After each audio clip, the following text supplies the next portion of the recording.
कृषि कानूनों के खिलाफ किसानों के धरने प्रदर्शन को 100 दिन से ज़्यादा समय हो चुके हैं। 22 जनवरी के बाद से सरकार के साथ में किसान नेताओं की कोई बातचीत भी कृषि कानून पर नहीं हुई है, तो एक डेड डॉग बना हुआ है। और यही वजह है कि सिंघू बॉर्डर, गाज़ीपुर बॉर्डर और जो टीकरी बॉर्डर पर किसान आंदोलन चल रहा है, उसके जो बड़े किसान नेता हैं उनका ज़्यादा फोकस अब जो है वो पंचायतों की तरफ हो गया है कि वो महापंचायतें करके अब इस कृषि कानून के खिलाफ जो आंदोलन चल रहा है उसको ज़िले, छोटे कस्बे और गाँव तक पहुँचाया जाए। और इसी के चलते अब जो है वो पश्चिम बंगाल, जो कि एक राजनीतिक तौर पर काफ़ी वहाँ पर चुनाव की वजह से बहुत सरगर्मी चल रही है और बीजेपी की जो सियासी प्रतिष्ठा है वो पश्चिम बंगाल में दांव पर लगी हुई है, तो इसी के चलते अब किसान नेताओं का आज से प्रोग्राम जो है वो पश्चिम बंगाल में भी शुरू हो चुका है और बाकायदा वो बीजेपी के खिलाफ में प्रचार कर रहे हैं कि बीजेपी को वोट न दिया जाए। 12 तारीख को, 13 तारीख को और 14 तारीख को, ये 3 दिन जो है वो किसान नेताओं की जो पंचायत है, जो रोड शो है, जो मीटिंग्स हैं, वो पश्चिम बंगाल में रखी गई हैं। और 13 तारीख को यानी कल नंदीग्राम में एक महापंचायत है जिसमें कि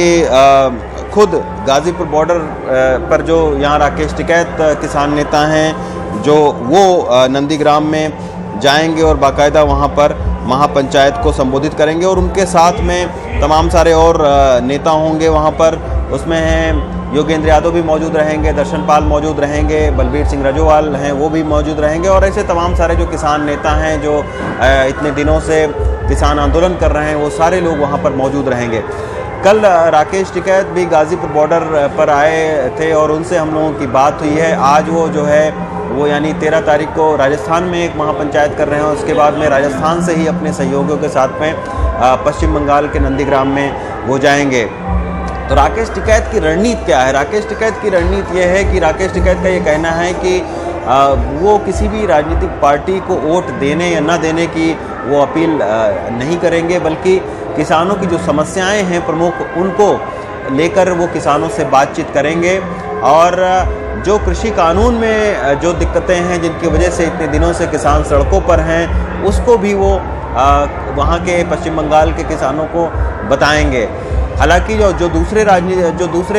किसान नेता हैं उनका ज़्यादा फोकस ये है कि किसी भी तरीके से बीजेपी को सियासी नुकसान पहुंचाया जाए, लेकिन राकेश टिकैत की जो रणनीति है वो दूसरी है। वो ये कह रहे हैं कि वो किसानों की समस्याओं पर केवल फोकस करेंगे और उसको लेकर ही वो बातचीत करेंगे। उनके कंधे पर किसी दूसरी राजनीतिक पार्टी के लोग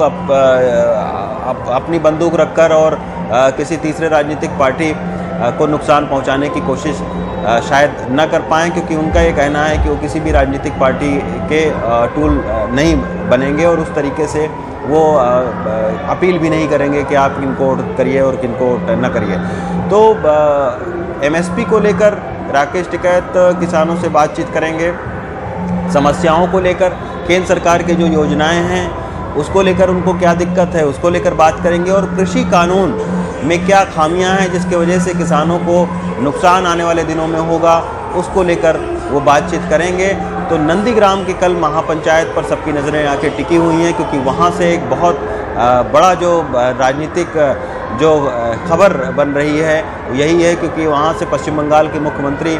जो ममता बनर्जी हैं, जो तृणमूल कांग्रेस की एक बहुत बड़ी नेता हैं, उनसे वो खुद वहाँ से चुनाव लड़ रही हैं और उनके मुकाबले शुभेंदु अधिकारी जो कि बीजेपी के एक बड़े नेता हैं वो उनको चुनौती दे रहे हैं। तो इस सियासी एक बहुत दिलचस्प वहाँ पर लड़ाई है। तो ऐसे में जो किसान महापंचायत है उसको लेकर भी काफ़ी सारी बातचीत हो रही है और ऐसे वक्त में वहाँ पर किसान महापंचायत हो रही है। अब इसका सियासी कितना नुकसान बीजेपी को उठाना पड़ता है ये तो चुनाव के परिणाम बताएंगे, लेकिन किसान नेताओं की ज़रूर ये कोशिश है कि वो महापंचायतें करके और ख़ास तौर पर पश्चिम बंगाल में जो महापंचायतें करके वो बीजेपी को फौरी तौर पर ज़रूर सियासी नुकसान पहुँचाएँ। गाज़ीपुर बॉर्डर से रवीश रंजन शुक्ला, NDTV इंडिया।